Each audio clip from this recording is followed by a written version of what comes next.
Luar biasa banyak, alhamdulillah. Ada Pak Suhadi Nur. Terima kasih. Jadi bicara umroh backpacker memang saat ini sedang viralnya. Nah, webinar kali ini kita disodok oleh judul yang ekstrim. Jadi pilihan katanya itu pakai judulnya ekstrim, halal atau haram. Itu kan bahasa fikih di bawah atau bahasa usaha ini. Tapi memang kadang-kadang pilihan itu adalah hitam dan putih. Nah, mari kita bedah dengan beberapa model pisau regulasi sekarang. Kalau kita membedah dengan pisau regulasi, maka regulasi kita saat ini adalah Undang-Undang 8 tahun 2019 tentang penyelenggaraan haji dan umroh. Kemudian turunannya adalah ada PP 5 tahun 2021, kemudian PMA 5 2021 dan PMA 6 2021. Itu yang regulasi utama.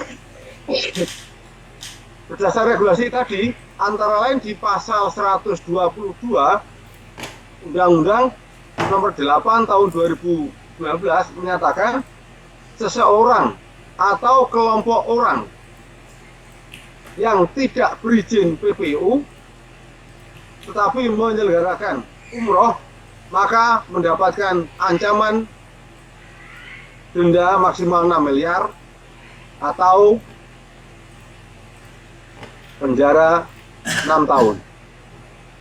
Artinya secara regulasi tidak dibenarkan karena perjalanan umroh sudah sejak awal kita bedakan dengan perjalanan yang lain. Apa bedanya? Di Undang-Undang 8 tahun 2019 membedakan perjalanan umroh dengan yang lain, yaitu dengan istilah ibadah. Jadi travel yang menyelenggarakan umroh ini ada kata-kata ibadah, bahwa umroh itu bukan traveling biasa, maka aturannya pun juga bukan aturan perjalanan biasa. Kita menggunakan istilah penyelenggara perjalanan ibadah umroh. Maka di Undang-Undang 8 menyebutkan syarat PPU dan PHK adalah ada 10 prinsip, dan yang pertama adalah berbasis syariah. Oleh karena itulah maka syarat menjadi struktur atau bagian personal yang struktur PPU atau PHK harus Islam. Kenapa? Karena ibadah. Ini tidak diberlakukan di traveling yang lain. Syarat harus Islam, KTP Islam. Nah, maka kita jangan menuntut umrah ini disamakan menggunakan standar travel yang lain. Kalau kita menuntut nanti bisa kebablasan. Artinya apa? Orang akan mengatakan, kalau disamakan dengan yang lain berarti bukan hanya orang Islam nanti yang boleh bisnis umroh. Nah, sementara undang-undang sudah melindungi bahwa umroh ini adalah kegiatan khusus ibadah, maka syaratnya harus orang Islam. Maka kita jaga kondisi ini. Nah, disinilah maka saya lagi umroh adalah ibadah yang diselenggarakan oleh PPU. Dan PPU ini punya kewajiban untuk memberikan jaminan-jaminan kepada masyarakat yang menyelenggarakan ibadah umroh. Mulai dari jaminan keamanannya, jaminan kesehatannya, jaminan pelayanannya, jaminan bimbingan ibadahnya, dan sebagainya. Maka wajib masyarakat menunaikan ibadah umroh, rombongan umroh harus melalui PPU. Kalau Saudi mengatakan bisa ziarah bisa, konteksnya yang harus kita pahami bahwa orang-orang yang datang ke Saudi dengan visa ziarah memang boleh umroh. Misalnya masyarakat yang sedang ada perjanjian dagang dengan Saudi, sedang ada kunjungan ke sana, ketika dia umroh oleh Saudi diperbolehkan. Tapi dia perjalanannya ke luar negeri bukan perjalanan dalam rangka umroh khusus. Umroh adalah seperti orang yang sedang perjalanan hari Jumat, maka orang itu mampir sholat Jumat, seperti itu. Bukan khusus perjalanan untuk sholat Jumat atau khusus perjalanan untuk umroh. Nah, ini yang harus kita pahami bersama. Maka ketika ada rombongan yang khusus perjalanan untuk umroh, tentu harus lewat PPU dan menggunakan visa umroh. Tetapi sekali lagi, orang yang melakukan perjalanan luar negeri ke Saudi Arabia yang menggunakan visa ziarah untuk urusan dagang, urusan kerja, dan sebagainya, Saudi membolehkan dia umroh. Baik, itu kajian berdasar regulasi, artinya mutlak harus melalui PPU. Sekarang kajian sosial. Kita melihat fakta masyarakat. Dari sisi perkembangan teknologi informasi, yang saat ini ada mengatakan 5.0, era disruption. Kita ambil contoh ketika terjadi pertempuran plat kuning dan plat hitam untuk angkutan umum, mobil, terutama taksi. Waktu itu Direktur Angkutan Darat membuat aturan bahwa angkutan umum harus plat kuning. Maka berbagai macam jenis taksi yang boleh beredar adalah plat kuning. Maaf, misalnya bukan menyebut merek, ada Bluebird, ada Express, ada macam-macam. Namun dalam perkembangannya, ternyata ada gempuran di era disruption ini, gempuran teknologi, yaitu orang membuat angkutan umum plat hitam, tapi berbasis online. Maaf, waktu itu ada, misalnya, bukan menyebut merek, ada Grab, ada Gojek, dan lain-lain. Di awalnya terjadilah pertempuran di sini. Ketika bicara aturan, yang benar adalah plat kuning. Aturannya. Karena jelas aturannya, angkutan umum adalah plat kuning. Nah, sekarang kita lihat fakta di masyarakat. Waktu itu, mungkin termasuk kita. Ketika kita turun di bandara, atau kita di sebuah tempat, di awal-awal itu, kita lebih suka mencari taksi plat kuning, yang penting benar, plat kuning sesuai aturan, atau kita yang penting cepat, nyaman, murah, sehingga milih online, Grab atau Gojek dan sebagainya. Itu fakta sempat terjadi. Akibatnya fakta di masyarakat, aturannya tetap mengatakan yang benar plat kuning, tetapi ternyata masyarakat banyak yang tidak melihat aturan benar salah itu tidak dilihat. Yang dilihat adalah yang penting aman, nyaman, dan ada jaminan kepastian. Nah, bedanya dengan umroh, di sini kalau backpacker, di sini mungkin, maaf mungkin, bicara murah ya, walaupun itu mungkin, karena faktanya di masyarakat akan lebih mahal ketika dia banyak mandiri. Tetapi yang jelas tidak ada jaminan untuk backpacker. Jadi masyarakat yang, maaf, saya tidak mengatakan bahasa tertipu ya, tapi yang tergoda atau apa untuk backpacker sebenarnya patut dikasihani karena dia masuk dalam kondisi tidak ada jaminan, padahal perjalanan luar negeri adalah perjalanan yang tidak gampang. Masuk di negara orang lain, bahasanya beda, kalau ada masalah kesehatan siapa yang menjamin, nggak jelas. Ketika ada masalah hukum, siapa yang menjamin, nggak jelas. Ketika ada masalah pelayanan, apakah layanan cateringnya, layanan hotelnya, nggak jelas. Apakah siap mandiri? Apakah nggak justru berisiko menjadi gelandangan? Nah, maka negara wajib hadir untuk melindungi masyarakat. Disitulah maka negara sampai saat ini mewajibkan untuk perjalanan rombongan ibadah umroh harus melalui PPU. Sekali lagi, ini adalah dalam rangka melindungi masyarakat. Karena selain PPU tidak ada kewajiban memberikan jaminan layanan. Dan sekali lagi perjalanan ibadah umroh adalah perjalanan ibadah, bukan perjalanan piknik. Kalau perjalanan piknik yang penting adalah didohir, fisiknya sampai tujuan dan sebagainya. Kalau perjalanan ibadah ada ketentuan-ketentuan syarat hukum yang mempertimbangkan adalah sah atau tidak sah. Baru bicara mabrur. Artinya kalau PPU dijamin secara undang-undang mampu menyelenggarakan umroh, mengantarkan umroh yang sah. Sedangkan backpacker tidak ada jaminan untuk bisa mengantarkan umroh yang sah.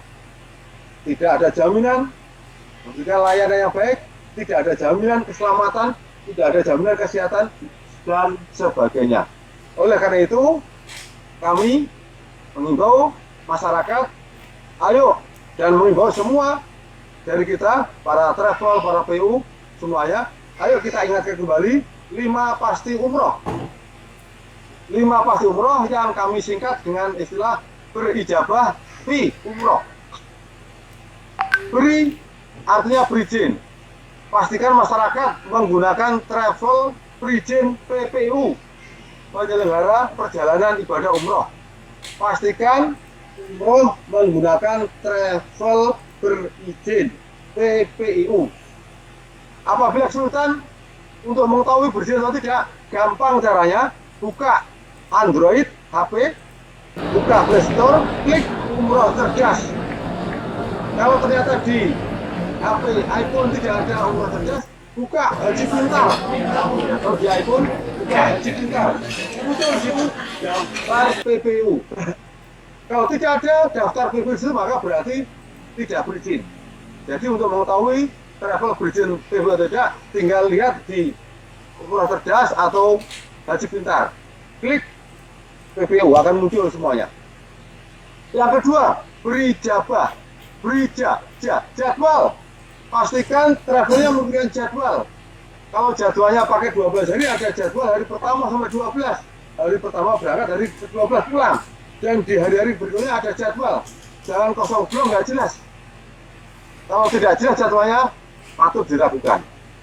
Jadwal ini juga menyangkut paket harga. Nah, harganya masuk akal atau tidak? Kalau ada harga yang nggak masuk akal untuk beli tiket aja nggak mampu, orang menawarkan umroh 15 juta misalnya, ya harus dicurigai, jangan begitu mudah percaya, akhirnya sudah tertipu. Jadwal, penerbangan, artinya ada tiket berangkat dan tiket pulang. Pastikan ada tiket berangkat dan tiket pulang. Akhir-akhir ini kami menerima laporan banyak sekali tentang tragedi tiket yang nilainya miliaran. Kami juga mengimbau kepada semua pengusaha PPU, tolong hati-hati dan cermat dalam memutuskan untuk membeli tiket. Karena saya akhir-akhir ini beberapa kali menerima laporan saling tuntut-menuntut tentang tiket. Travel menuntut kepada broker merasa ditipu. Katanya saya ditipu, tapi urusan ditipu Anda adalah kewajiban Anda. Travel juga menuntut, saya ini ya harus bertanggung jawab pada jamaah.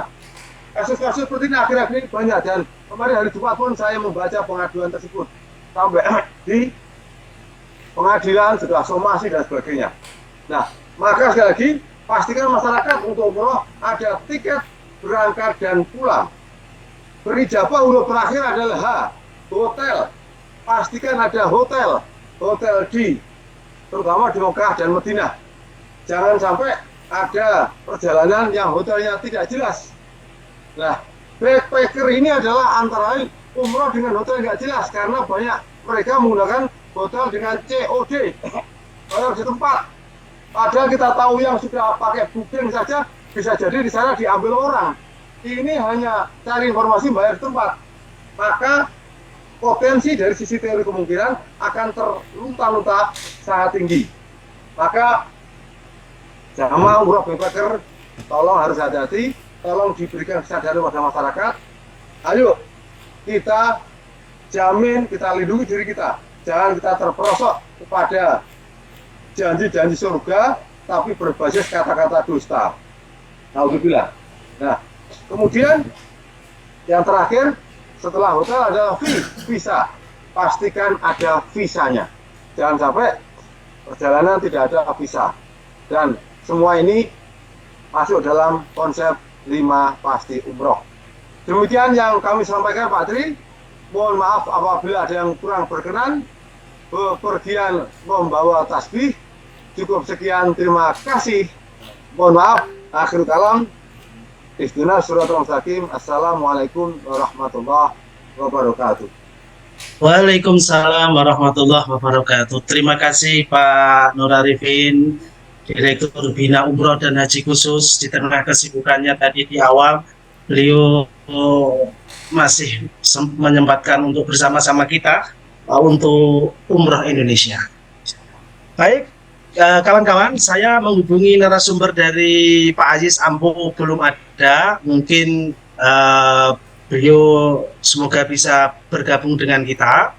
Kita sampai pada pandangan-pandangan. Jadi dalam diskusi ini, setelah kita mendengarkan paparan dari narasumber kita, tadi Pak Firman M. Nur dari Ampuh, dari Ampuri, kemudian Pak Arta Kesturi dan Pak Nur Arifin. Nah, ini kita akan mendengarkan pandangan-pandangan dari para owner travel yang siang ini luar biasa memenuhi ruang diskusi yang diselenggarakan oleh Forum Sekjen. Cuman karena banyaknya yang ikut, jadi mohon dalam menyampaikan pandangan, pengalaman, pernyataan terkait dengan tema kita, jangan lama-lama.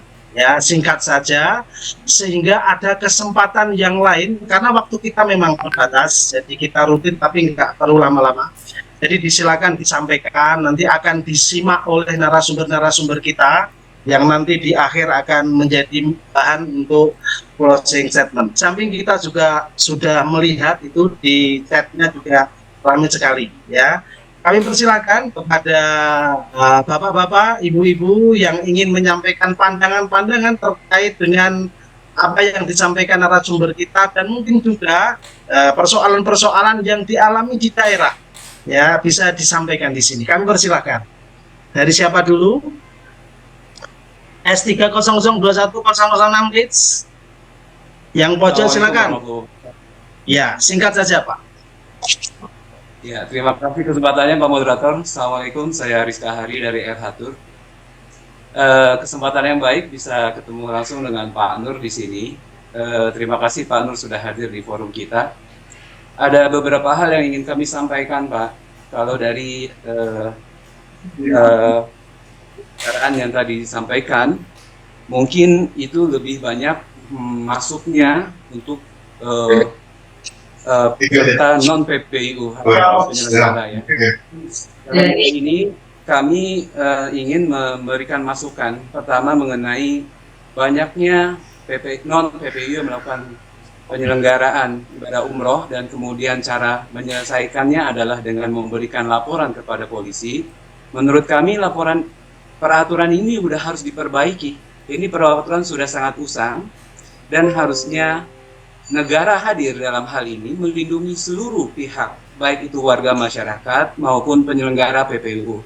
Sehingga pemerintah benar-benar yang mengetahui data secara real daily, berapa banyak orang yang terbang dari berbagai bandara yang tersedia, mengetahui dan bisa memeriksa secara langsung sebenarnya. Jadi dalam hal ini sebenarnya tanpa ada laporan dari pemerintah, dari masyarakat pun, Kemenak mengetahui data ini secara real, karena semuanya masuk ke dalam sistem Siskopatu. Dan kita semua, sebagian orang-orang yang sekarang sudah cerdas, termasuk peserta juga yang melakukan penyelenggaraan umroh secara mandiri. Menurut survei kami, orang-orang cerdas, sudah banyak orang S2 di daerah, orang yang biasa pergi ke luar negeri, dan mereka membandingkan, karena mereka punya pendidikan yang baik, kemudian ekonomi yang juga lebih baik, pemerataan ekonomi lebih baik, sehingga pola pikir kita terhadap penyelenggaraan ibadah umroh ini juga harus kita perbaiki, termasuk regulasinya. Jadi saya mendorong kepada Pak Nur untuk melakukan perubahan ini. Janganlah PPU diminta untuk melakukan laporan ke polisi. Menurut kami itu seperti membenturkan antara masyarakat dengan masyarakat, dan itu sangat tidak bijak. Jadi lebih baik pemerintah yang harus maju dan menjaga, seperti halnya polisi berada di jalur-jalur penertiban, dan itu benar-benar dilakukan tanpa harus ada laporan dulu dari masyarakat. Itu yang pertama. Baik. Ya, Pak Nur, saya singkat ya. Ya, persingkat. Apa yang dilakukan oleh pemerintah untuk mengedukasi masyarakat agar tidak melakukan umroh secara mandiri harusnya dilakukan secara masif dan melibatkan berbagai departemen lain. Kementerian lain maksud saya, misalnya Kementerian Informasi. Kita punya televisi, kita punya berbagai media yang pemerintah bisa lakukan tanpa harus dari PPIU. Mungkin masyarakat melihatnya seperti yang ada chatting di dalam kolom ini, ada yang bernada, wah itu hanya mau narik untung dan lain sebagainya. Tapi kalau pemerintah yang melakukan, insya Allah semua orang akan dengar. Dan ini belum saya lihat dilakukan oleh Kemenak. Demikian masukan dari kami. Terima kasih Pak. Mohon maaf. Assalamualaikum warahmatullahi wabarakatuh. Waalaikumsalam warahmatullahi wabarakatuh. Terima kasih Baik, selanjutnya pandangan berikutnya sekali lagi saya mohon lebih singkat sehingga kawan-kawan yang lain juga yang ingin menyampaikan pandangan-pandangannya biar bisa didengarkan oleh Pak Dirvina. Silakan, Pak Febi Martawardi. Silakan, Pak Febi. Ya, singkat.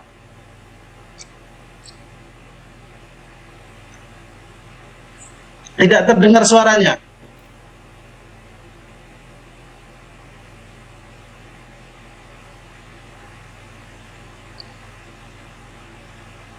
Mas Iksan bisa dibantu, tidak terdengar audionya dari Pak Febi. Pak Iksan itu ya. Ya, Bismillah. Assalamualaikum warahmatullahi wabarakatuh. Ya. Nama-nama dan dari mana? Jadi Mata Wadaya dari Pro In Travel. Oh ya, silakan singkat. Ya, saya saran saja dan usul. Yang pertama untuk pengetatan dari pengawasan Kemenak ya. Terminal 2 misalnya tidak ada pengawasannya. Jadi saya melihat KKP itu bisa lebih tegas dan galak.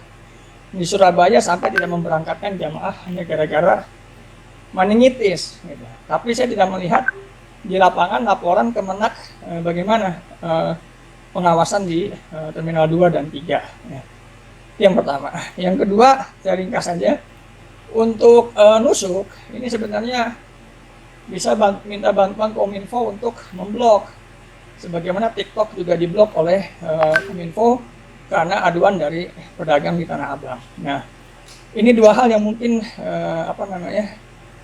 bisa menjadi usulan ya, artinya saran dari kami bagaimana pemerintah ya dalam pengawasan dan bukti konkretnya ya, jadi terhadap pelanggaran-pelanggaran yang terjadi di undang-undang yang ada. Baik, itu aja. Syukran. Barakallahu fikum. Ya, terima kasih Pak Febi. Ketegasan KKP perlu dicontoh, walaupun dulu dia menyakitkan kita, tapi ternyata masih ada yang harus dicontoh, kira-kira begitu ya. Baik, silakan selanjutnya Pak Abdullah Wahib. Silakan Pak, singkat.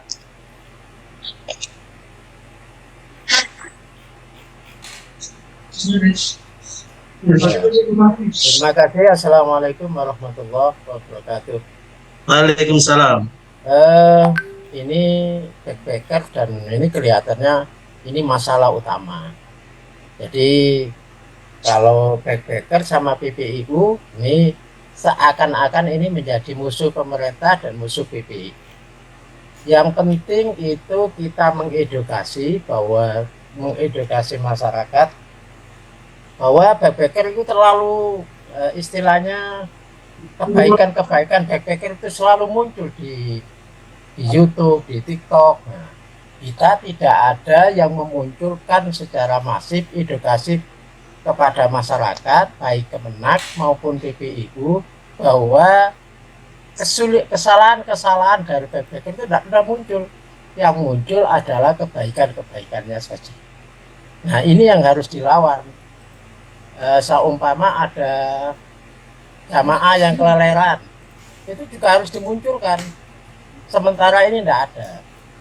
Sehingga masyarakat menganggap bahwa lebih baik pada backpacker daripada PPI, terutama Kemenak. Begitu saja. Assalamualaikum warahmatullahi wabarakatuh. Waalaikumsalam warahmatullahi. Jadi harus ada kampanye nih ya, kampanye. Jadi jangan hanya yang enak-enak saja yang ditunjukkan oleh backpackeran ya. Baik, selanjutnya Bu Ayu. Ya, kita dengerin suara perempuan. Silakan Bu Ayu.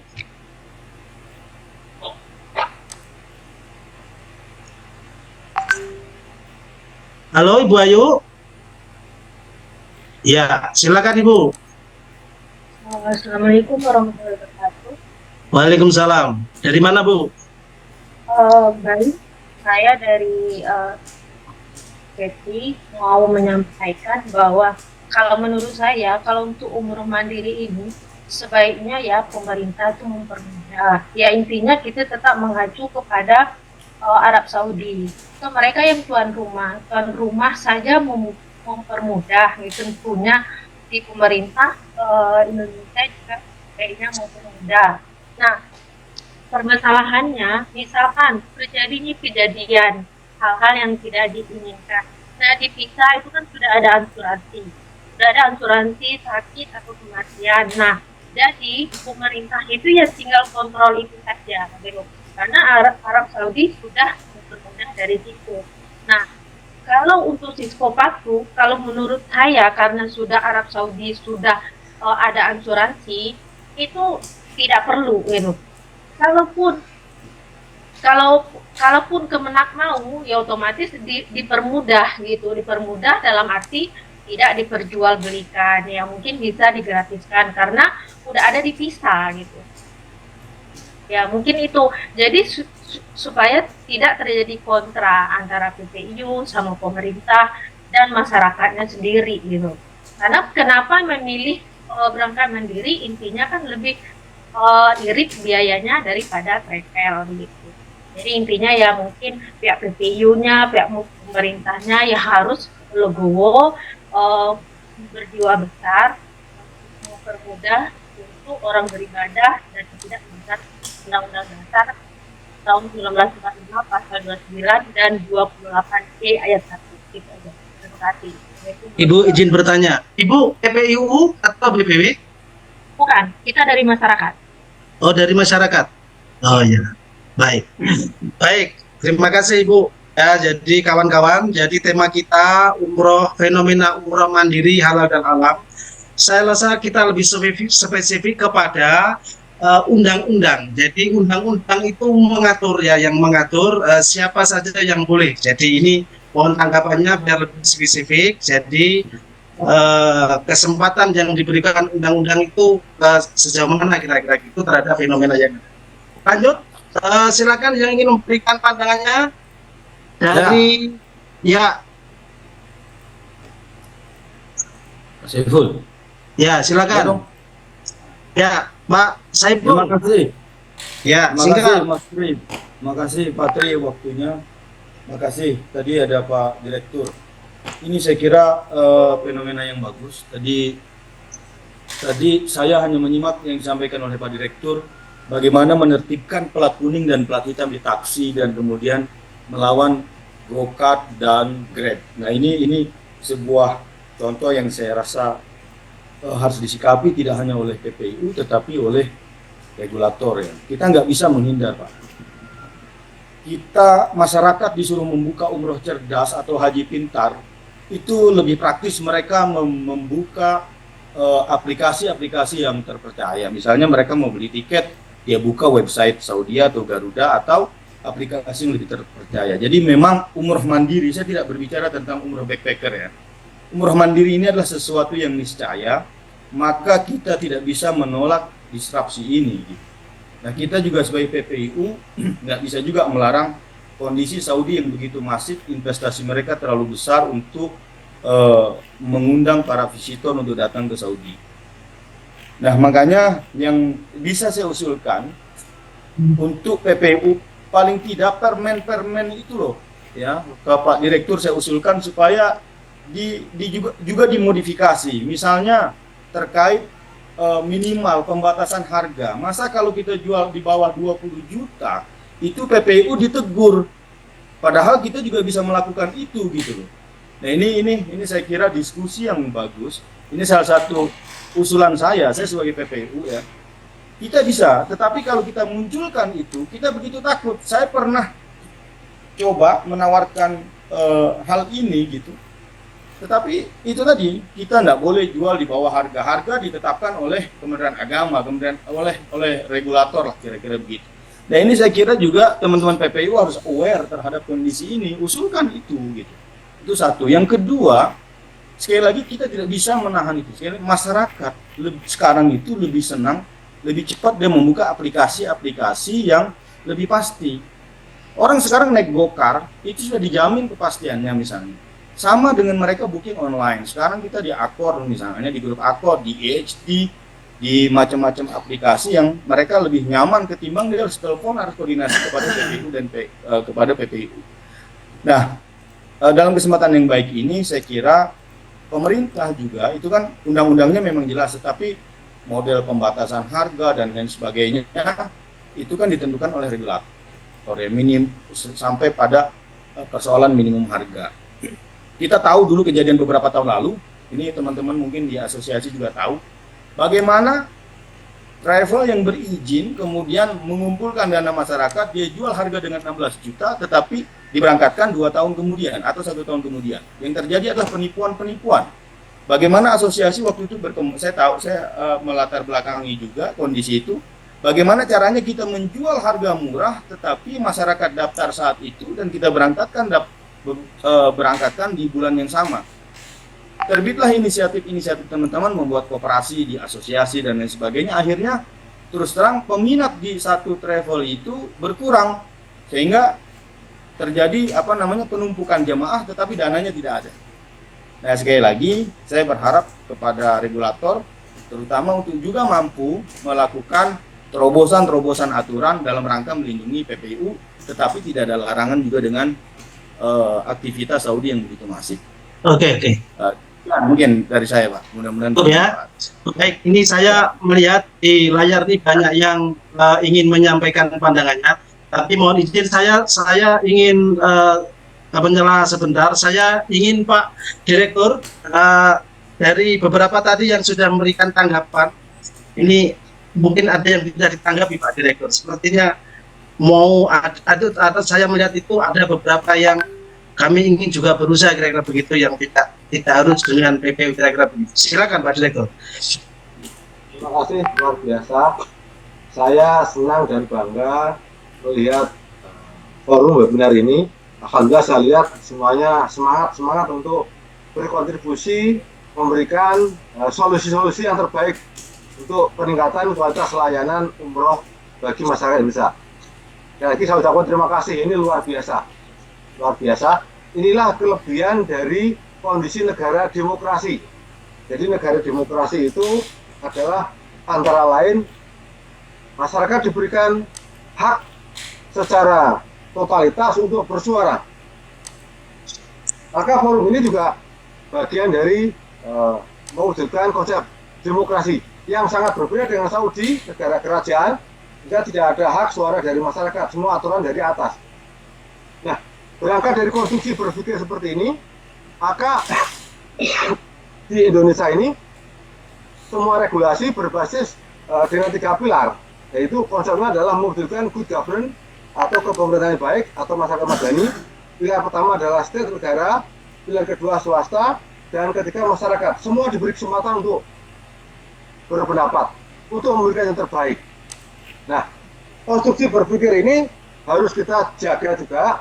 Jangan sampai kita gara-gara ingin solusi satu titik langsung memberikan totalitas. Misalnya, harus begini saja. Yang tentu menurut kelompok tertentu, ya kelompok yang lain tidak bisa bertentangan. Nah, maka kesempatan berpikir, misalnya kita ambil alih aja pemerintah, seolah-olah itu benar misalnya. Tetapi sebenarnya ini adalah justru kemunduran, karena di Undang-Undang 8 tahun 2019 menyatakan untuk umroh itu diselenggarakan oleh swasta. Pemerintah tidak menyelenggarakan.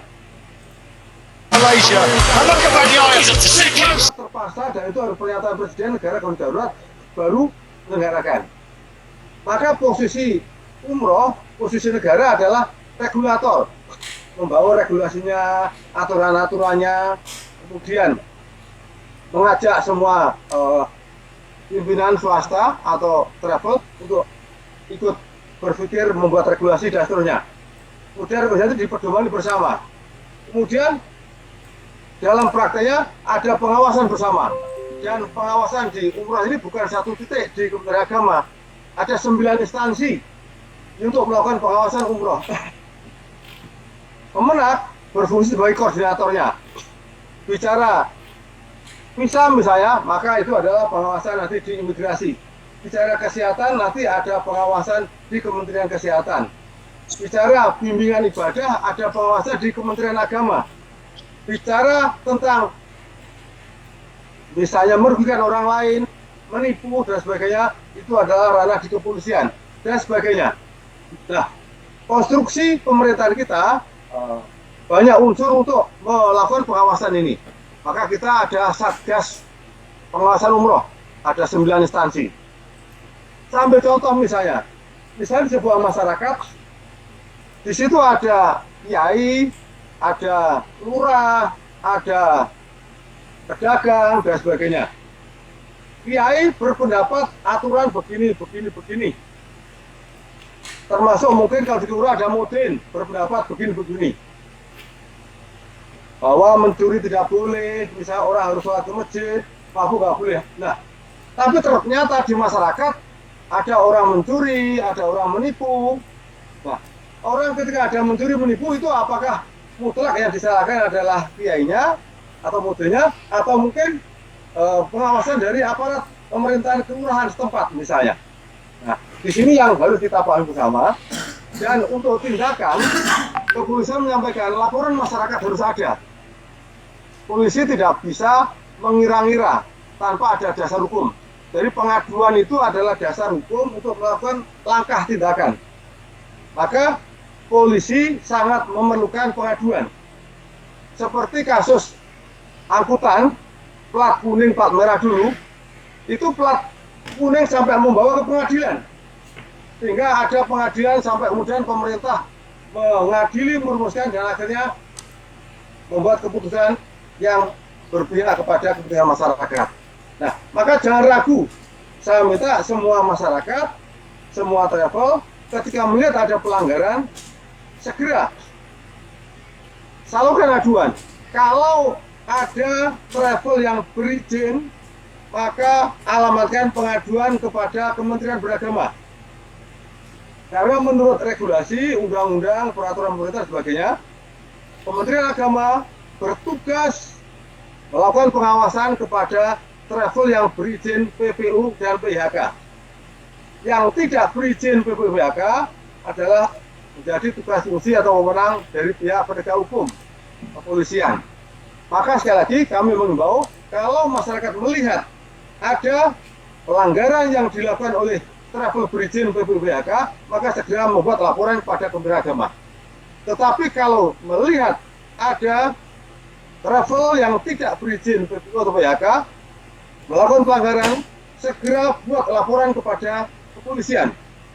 Minimal kalau kita tidak mau menjadi bagian masalah, minimal ayo kita menjadi bagian solusi. Karena ada dua tipologi orang dalam kehidupan ini, adalah bagian dari masalah atau bagian dari solusi.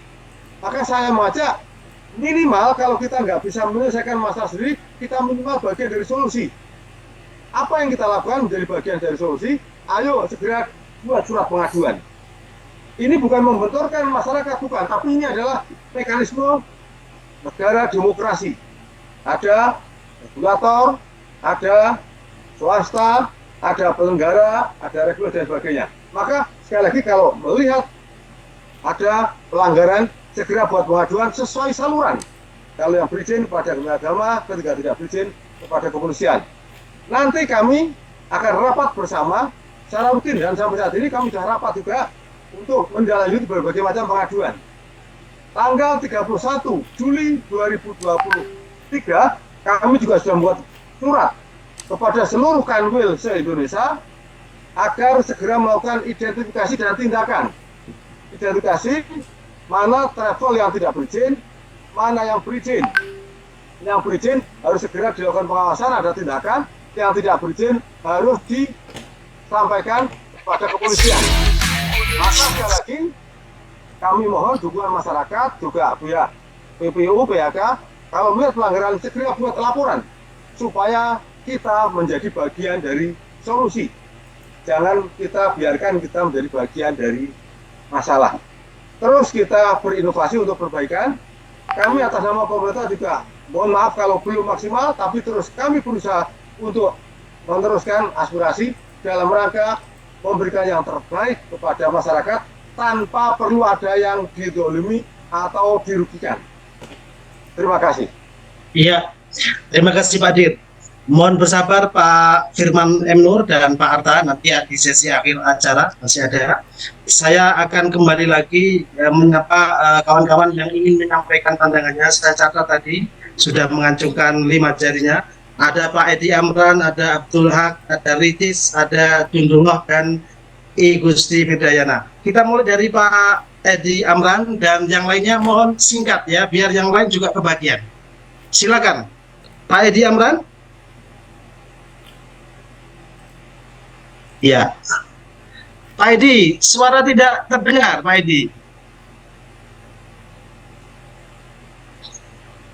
Mas Iksan, bisa dibantu? Audionya enggak? Ya, silakan. Silakan. Assalamualaikum warahmatullahi wabarakatuh. Yang Waalaikumsalam. pertama, saya kasih pandangan. Kenalkan sama Edi Amran. Saya kenalkan diri. Saya ikuti acara ini. Pertama, saya masih masukan. Pertama, kita tidak boleh kita menentang teknologi. Jadi kita harus maju dengan teknologi. Jadi Kementerian Agama juga harus ikut itu ketentuan teknologi nusuk dan teknologi-teknologi yang lain. Yang kedua, Kementerian Agama berdasarkan undang-undang kan hanya mengawasi ya dan regulasi, tapi jangan ikut terlalu banyak ikut campur urusan bisnis umroh. Yang ketiga, teman-teman, jangan hasad dengan bisnis orang lain. Kalau ada DPP BPW yang banyak bisnisnya, harusnya didekatin oleh Kementerian Agama untuk dia dijadikan PPU-nya, bukan dilaporkan ke polisi. Nanti ujung-ujungnya uang haram itu ada berserakan.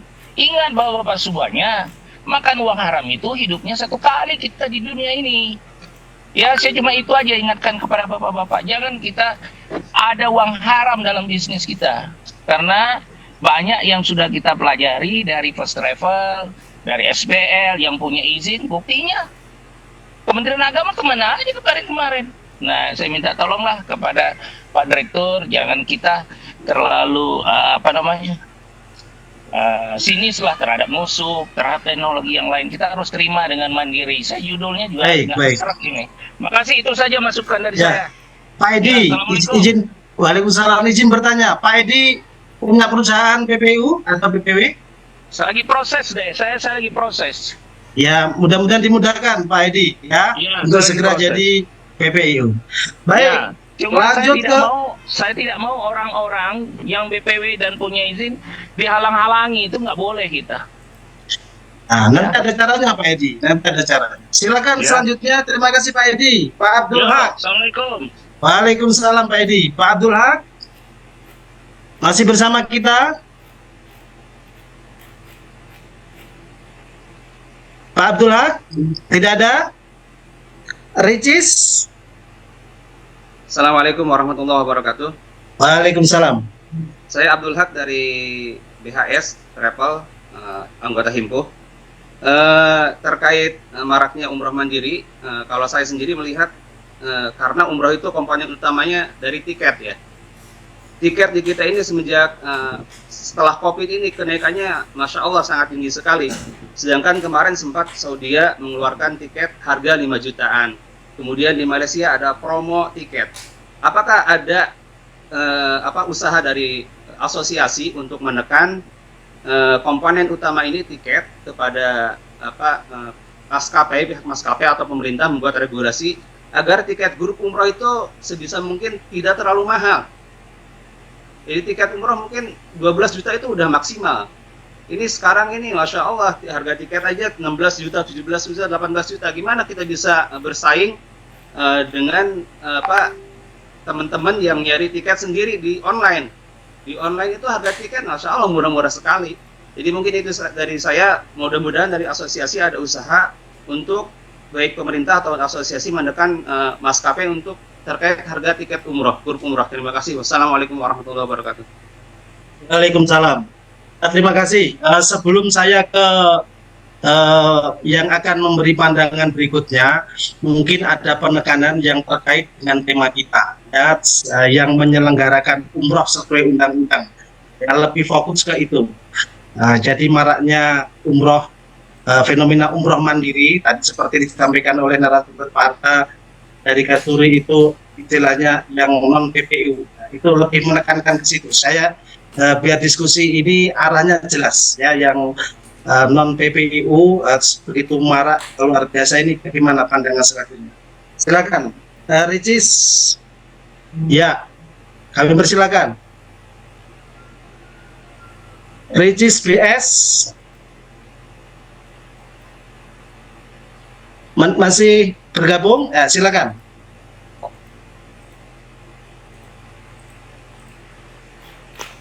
Bismillah. Assalamualaikum warahmatullahi wabarakatuh. Waalaikumsalam. Alhamdulillah, sebelumnya saya mengucapkan jazakallahu khairan pada mungkin dari pihak pemerintah ya yang sudah mengadakan forum ini, gitu kan, sehingga bisa menjembatani antara masyarakat dan pemerintah seperti itu. Kemudian mungkin yang pertama yang perlu kita garis bawahi, Allah itu kan sudah menentukan rezeki setiap hambanya, gitu kan. Walaupun mungkin di pasar ada toko yang berdempetan, itu Allah sudah menentukan rezekinya mereka masing-masing, gitu. Jadi insya Allah untuk rezeki kita tidak usah khawatir gitu. Jadi tinggal kita bertakwa saja kepada Allah Subhanahu wa taala. Kemudian yang kedua, ya alhamdulillah pemerintah kan sudah memfasilitasi dengan adanya haji umroh yang dikelola oleh pemerintah maupun dari pihak PPU yang dipercaya oleh pemerintah seperti itu. Jadi pasti tentu ada juga yang orang-orang itu berangkat lewat travel yang sudah berizin PPIU, gitu kan. Karena mungkin di sana ada orang yang sudah sepuh, ada orang yang mungkin belum paham mengenai ilmunya, ada mungkin yang tidak tahu jalan-jalannya atau rute-rutenya di sana. Jadi pasti mereka menginginkan kenyamanan, dalam arti ya mereka berangkat lewat pihak travel yang sudah berizin PPIU, gitu kan. Kemudian mungkin juga ada dari pihak masyarakat yang mereka mungkin ingin berangkat umroh, mereka sudah mengetahui ilmunya lewat kajian-kajian seperti itu, tapi qadarullah mungkin dana yang mereka miliki atau uang yang mereka miliki itu ya tidak terlalu banyak, gitu. Tapi alhamdulillah cukup lah seperti itu. Apalagi sekarang ini kan di zaman keterbukaan informasi, di mana banyak informasi yang bisa didapatkan, diakses kayak gitu. Jadi tentang beli tiket lewat sini, pengurusan bisa lewat sini, kemudian transportasi, hotel, penginapan dan lain-lain kan juga sekarang tuh informasi terbuka gitu. Ya itu nggak bisa dibendung. Gitu. Nah jadi mungkin poin saya ya masing-masing insya Allah sudah ada jalannya sendiri. Yang pengen berangkat lewat travel pasti ada juga mungkin yang pengen berangkat tapi qadarullah uangnya itu sedikit, jadi mereka ya bisa berangkat dengan mandiri, gitu. Karena kan kalau mengacu dari Undang-Undang Nomor 8 Tahun 2019 gitu. Nah itu kan setahu saya memang ada yang tidak boleh, yang boleh menyelenggarakan pemerintah, kemudian PPIU yang sudah berizin kayak gitu kan, dan bisa juga oleh perorangan yang tidak boleh itu perorangan ataupun PPIU yang belum perorangan ataupun travel yang belum berizin PPIU mengakomodir memberangkatkan jamaah kayak gitu. Nah yang tidak boleh kan hanya itu, setahu saya seperti itu. Mungkin bisa ditanggapin. Terima kasih.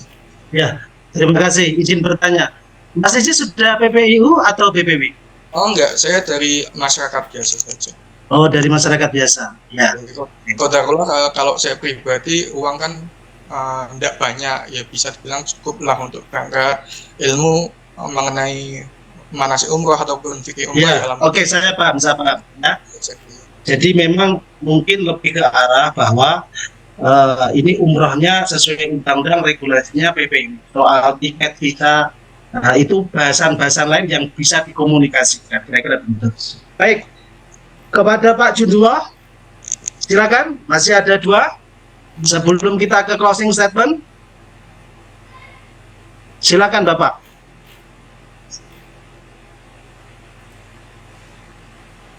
Maaf tidak dengar Bapak. Mas Iksan. Assalamualaikum warahmatullahi wabarakatuh. Ya, waalaikumsalam. Terima kasih atas kesempatan yang telah diberikan untuk ikut dalam program Zoom ini. Kami hanya sekedar bercerita atau menurut teman-teman saya yang ada di lapangan. Tapi ceritanya harus pendek ya Bapak, ceritanya harus pendek. Iya. Pertama, saya dari tadi mengikuti program Zoom ini, saya sangat setuju dengan apa yang disampaikan oleh Bapak Dirjen Haji dan Umroh, Bapak Nur Arifin. Memang pemerintah harus hadir dalam masalah menertibkan, mengatur untuk tentang umroh ini. Artinya yang bisa memberangkatkan umroh hanya yang punya izin, kan seperti itu kesimpulannya. PPU lah yang punya izin. Sekarang karena harus PPU yang punya izin, maka yang tidak punya izin tidak boleh. Tapi banyak yang ngiyel dari tadi saya dengar yang masih PPU atau masyarakat ingin berangkat umroh. Padahal ini sudah diatur. Harusnya kalau jadi rakyat yang baik harus patuhlah terhadap aturan-aturan yang telah diatur oleh pemerintah, kan seperti itu. Mohon maaf, saya dalam memberangkatkan umroh ini mulai dulu sejak tahun 90-an. Mulai harus PT, berangkat dengan melalui PT, dan di sana belum ada muasasa.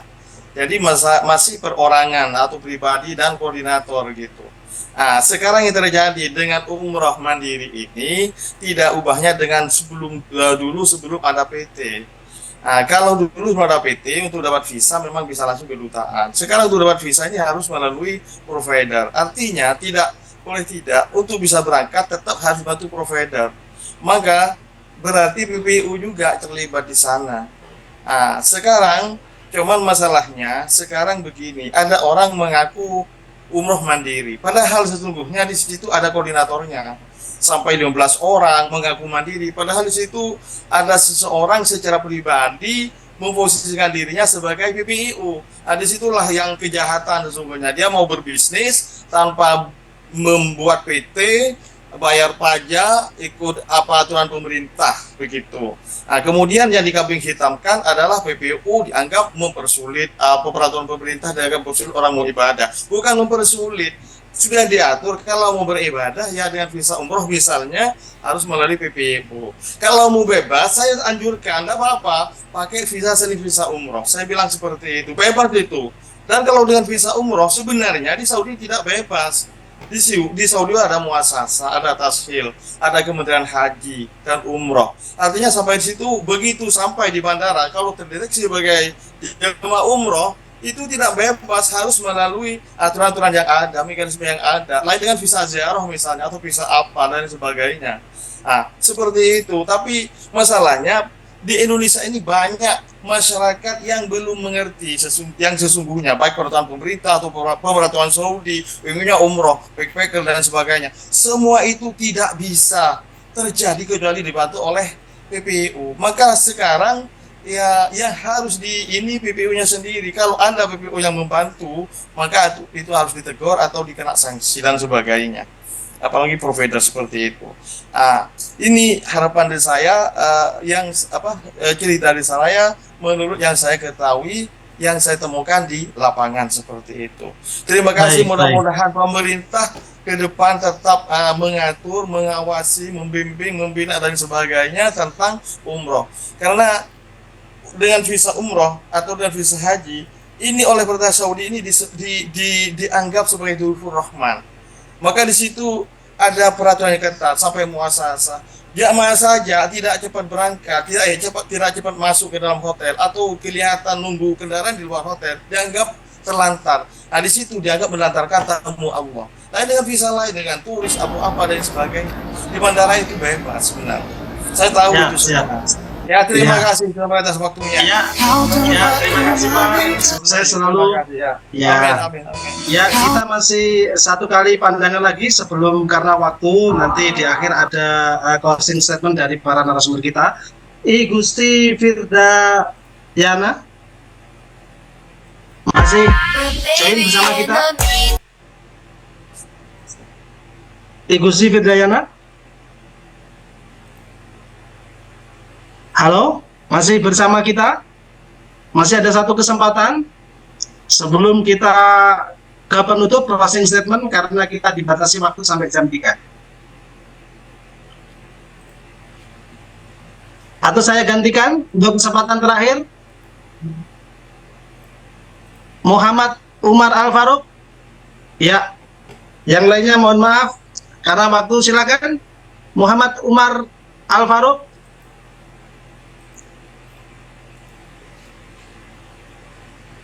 Ya, silakan. Halo, Assalamualaikum warahmatullahi wabarakatuh.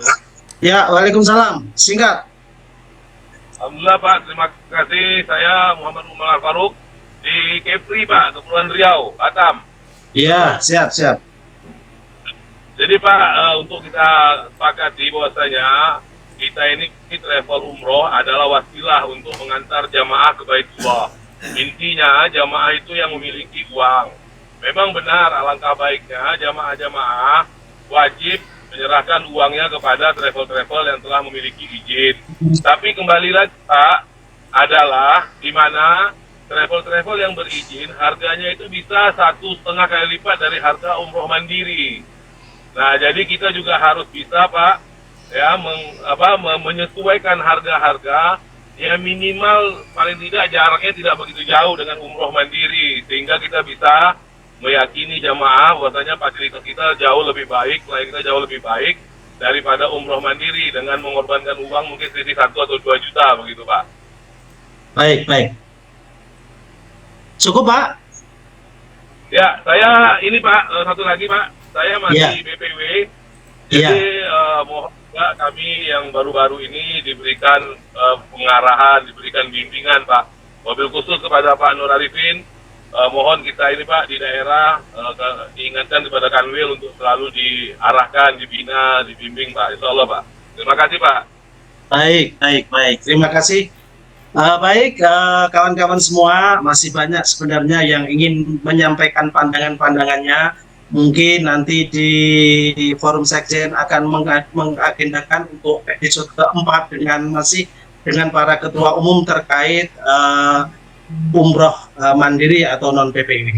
Kita akan sampai pada closing statement. Jadi dari para narasumber tentu sudah merangkum dari apa yang disampaikan oleh kawan-kawan semua terkait yang ada di daerah atau yang dialami dan lain sebagainya. Kami akan memulai kepada Pak Firman M. Nur, Ketua Ampuri, untuk closing statement-nya. 2 menit. Silakan Pak Firman. Terima kasih Mas Tri. Luar biasa diskusi hari ini, sangat hangat sekali. Kemudian yang hadir dan ikut berdiskusi juga luar biasa, rupanya terbuka dari umum. Terbuka sangat, jadi sangat dinamis sekali diskusinya. Namun mengarah tentu kita berharap sebagaimana berulang-ulang disampaikan sebagai warga negara yang baik, kita harus menghargai undang-undang tersebut.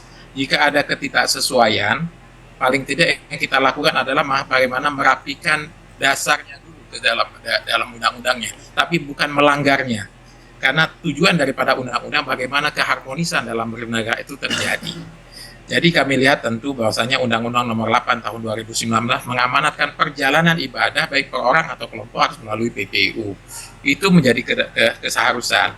Dan jika ada fenomena baru sebagaimana tadi digambarkan oleh Pak Dir langsung tentang fenomena Gojek online, taksi online dan sebagainya, itu perlu dikaji dan harus ada perbaikan dalam undang-undangnya. Namun bukan berarti dibuat kesemerawutan itu sengaja. Jadi yang pertama adalah sebetulnya Kementerian Agama bersama asosiasi dan Ampuri diantaranya sangat mengusulkan dari awal bagaimana moratorium PPU itu segera untuk ditutup, artinya perizinan dibuka. Buktinya saat ini dengan PMA yang ada membuat mendirikan PPU itu sangat simpel sekali. Sebuah BPW yang sudah berdiri 1 tahun dapat mengajukan menjadi PPU, dan kami di Ampuri mendorong itu untuk selalu bergerak semuanya. Bahkan anggota-anggota kemitraan yang dulu menjadi anggota Ampuri, alhamdulillah hampir mayoritas sudah selesai, semuanya sudah memiliki izin PPU. Dia menjadi identitas legal untuk menjalankan bisnis usaha ini sesuai ketentuan yang ada. Karena tujuan daripada undang-undang yang ada adalah bagaimana mengatur perlindungan. Nah, kalau seandainya dibiarkan semua orang dengan faktor, misalnya jangan sampai kejadian sama dengan kaki 5 di jalanan, bagaimana semua orang membuka lapak di jalan sehingga terjadi serampotan, hilang keindahan segala macam. Dan kita tidak ingin juga keharuman kebaikan bangsa kita di negara asing itu akan menjadi terganggu kalau seandainya keselamatan itu terjadi di tanah suci. Itu yang kami harapkan. Jadi kami mengharap teman-teman yang masih non PPU, mari atur, urus perjalanannya. Nah, tadi juga ada tentang usulan-usulan. Insya Allah kami asosiasi, usulan dari Gus Ipul saya apresiasi sekali. Ya, SPM, kemudian harga referensi itu mari kita perbaiki bersama. Ini menjadi tantangan kita semua. Sebagaimana Gojek online, taksi online itu kalah semua ketika harga itu sudah secara online sudah menjadi kompetisi yang sudah menjadi real ada. Nah, kita juga harus melakukan perbaikan secara standar minimal ke depan. Yang kedua, insya Allah kami PPU tidak ada bukan faktor takut dengan rezeki, karena rezeki itu sudah dijatah. Jadi rezeki itu ada dua hal yang saya yakin secara pribadi. Rezeki itu semua orang sudah dijatah, dan baik kita mau ambil secara halal atau secara haram, itu akan masuk tetap menjadi hak kita. Cuman ketika menjadi halal dia menjadi ibadah, ketika haram dia akan menjadi catatan keburukan di sisi Allah Subhanahu wa taala. Nah, kita harapkan semua kita mari kita sama-sama kita dukung, dan tentu ke depan harus ada perbaikan. Di samping dalam diskusi ini tadi dalam pemaparan saya sampaikan, kita sebagai PPU harus open mind. Kita harus memahami kondisi, karena masyarakat konsumen jamaah itu adalah market kita. Mau tidak mau, kita harus bisa memahami jamaah, bagaimana keinginan mereka. Mungkin strategi yang kita lakukan selama ini tidak cukup benar, atau sudah tidak sesuai dengan zamannya. Mari lakukan improvisasi. Insya Allah bersama asosiasi, kita sama-sama kita pikirkan agar ekosistem yang ada, kelanjutan usaha yang ada ini, karena usaha haji dan umroh, PPU dan PHK, satu-satunya usaha yang spesifik hanya milik orang Islam. Mari kita sama-sama orang Islam, sama-sama menjaga usaha ini akan menjadi keberkahan bagi kita semuanya dan bagi umat semuanya dan bagi masyarakat. Jazakumullah khairan, itu saja statement closing dari kami. Terima kasih. Assalamualaikum warahmatullahi wabarakatuh. Waalaikumsalam. Terima kasih Pak Firman. Lanjut ke Pak Arta, closing statement-nya 2 menit, nggak boleh lebih. Silakan Pak Arta. Oke.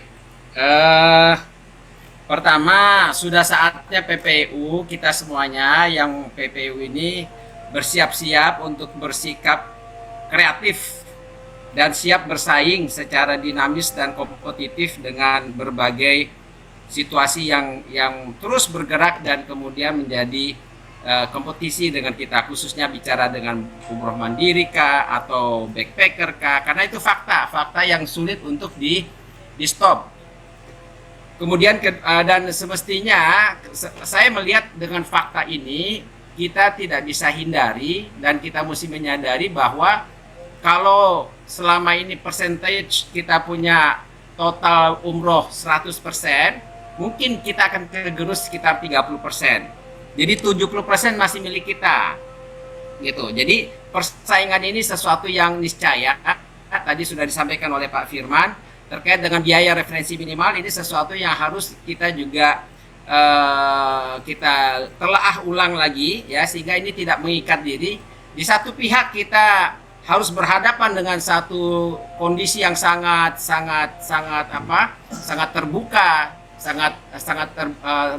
terbuka secara bebas kita bersaing, tapi di satu sisi kaki kita terikat, ini persoalan gitu ya.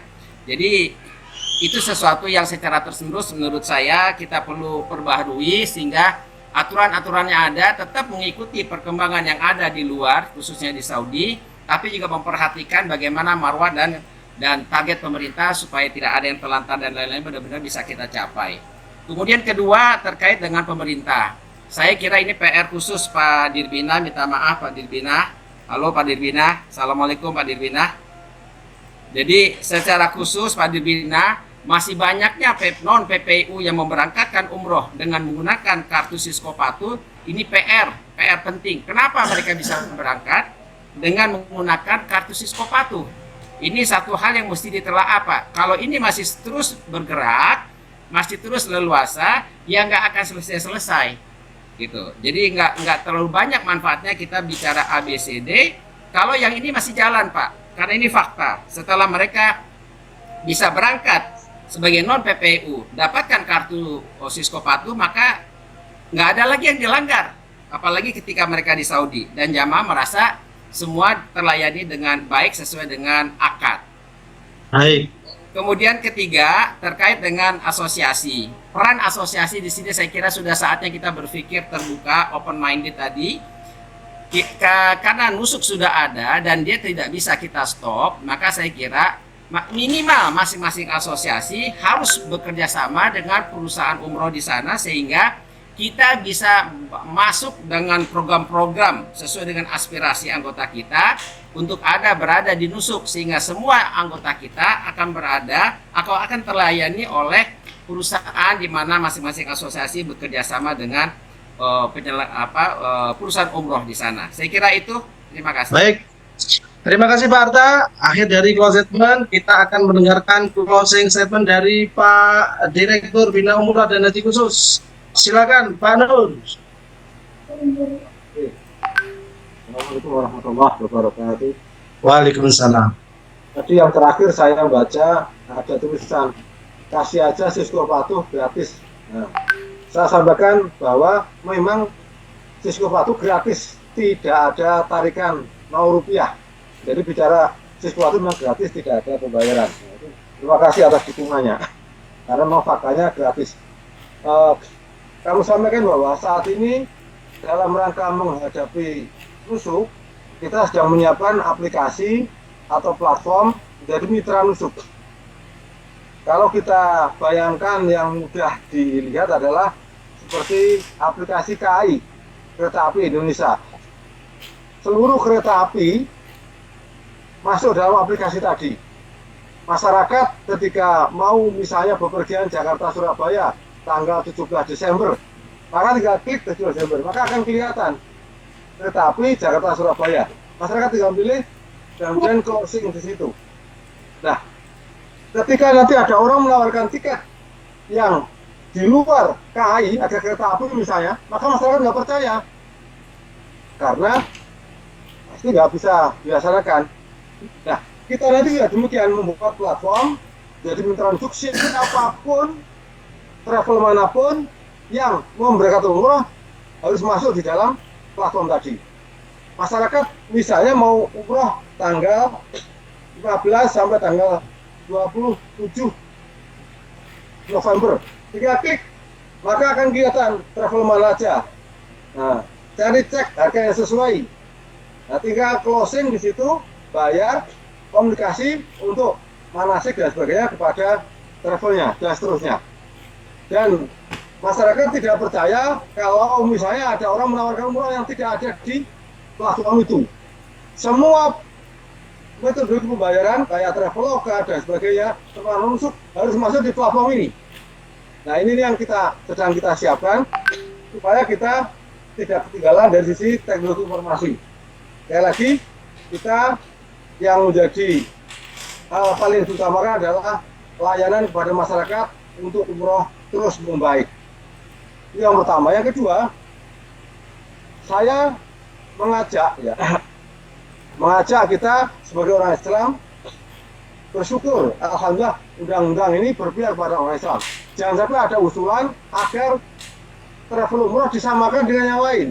Kalau dengan yang lain nanti yang rugi kita umat Islam. Karena apa? Ini sudah dikhususkan umat Islam. Kalau disamakan yang lain nanti misalnya tidak harus orang Islam yang menjadi PPU, akhirnya terbuka usaha semua orang non-muslim bisa masuk. Saya khawatir kita kalah bersaing dengan para pemodal di sana. Maka tetap harus ini dibedakan dengan travel yang lain. Jangan ada yang menuntut agar disamakan dengan aturan travel yang lain. Tetap harus dibedakan karena ini ada keputusan umat Islam dalam rangka perlindungan juga untuk para usaha-usaha umat Islam. Dan saya mengajak, mari kita kembali kepada Al-Quran. Antara lain Allah mengatakan bahwa A'udzubillahi minasyaitonir rajim fa'alamha fujuraha wa taqwaha. Allah mengatakan telah mengilhamkan dua energi pada manusia, energi melanggar dan taat. Di sinilah kita harus berpikir. Saya mengajak, mari kita kembangkan energi untuk taat pada aturan, bukan energi yang melanggar. Karena Allah sudah menjanjikan, "Faman ya'mal mithqala dzarratin khairan yarah." Semua itu akan mendapatkan balasannya. Allah juga mengatakan agar kita taat pada Allah, taat pada Rasul, taat pada ulil amri. Nah, aturan-aturan itu adalah bagian dari ulil amri. Maka saya mengajak, mari kita umat Islam terus meningkatkan keimanan kita antara dengan menjalankan perintah Allah agar taat pada Allah, taat pada Rasul dan ulil amri. Di dalam diri kita diberikan dua energi, yaitu energi yang melanggar atau yang taat. mari kita kembangkan energi yang taat. Sekali lagi saya mengajak, mari kita kembangkan dari bagian dari umat Islam yang taat sesuai perintah Allah, taat pada Allah, Rasul, dan ulil amri. Taat pada ulil amri antara adalah taat pada aturan-aturan regulasi yang dikeluarkan oleh pemerintah yang sah. Saya ulangi, yang dikeluarkan oleh pemerintah yang sah, bukan dikeluarkan oleh omongan orang-orang yang tidak berkekuatan hukum. Sekali lagi saya mengajak forum ini, mudah-mudahan ada peningkatan kualitas layanan umroh pada masyarakat, dan kita tetap mampu meningkatkan kualitas keislaman kita, umroh semakin baik, dan semoga kita semua mampu menjadi bagian dari orang-orang yang taat, bukan orang-orang yang melanggar. Demikian, terima kasih, mohon maaf. Semoga Allah terus memberikan hidayah kepada kita semua dan ampunan kepada kita semua. Assalamualaikum warahmatullahi wabarakatuh. Waalaikumsalam warahmatullahi wabarakatuh. Terima kasih Pak Dir, Bapak-bapak, Ibu-ibu peserta diskusi pada siang hari ini. Tujuan dari diskusi kita yang diinisiasi oleh Forum Sekjen adalah dalam rangka membangun industri umroh dan haji Indonesia yang sehat, yang cerdas, yang bermartabat. Mewakili tuan rumah, kami menyampaikan terima kasih dan penghargaan yang setinggi-tingginya kepada para narasumber pada siang hari ini. Pak Dirbina, terima kasih luar biasa. Pak Firman M. Nur dari Ampuri, terima kasih luar biasa. Dari Kesturi ada Pak Arta, dan juga bapak-bapak, ibu-ibu, para owner travel seluruh Indonesia yang telah berpartisipasi aktif, dan juga kawan-kawan yang sudah menulis di chat banyak sekali. Saya membaca ada yang bahasanya halus, ya setengah kasar dan kasar, ya enggak apa-apa. Ya, inilah yang terjadi. Mudah-mudahan kita menemukan formula yang terbaik untuk umroh Indonesia, untuk haji Indonesia yang sekali lagi yang cerdas, yang sehat dan bermartabat. Sampai jumpa pada episode keempat bersama masih dalam tayangan edisi para ketum asosiasi yang akan mewarnai diskusi kita berikutnya. Kita akhiri dengan bacaan hamdalah. Alhamdulillahirabbil alamin. Sekali lagi terima kasih. Sehat selalu, sukses selalu, jaya selalu. Oke. Dalam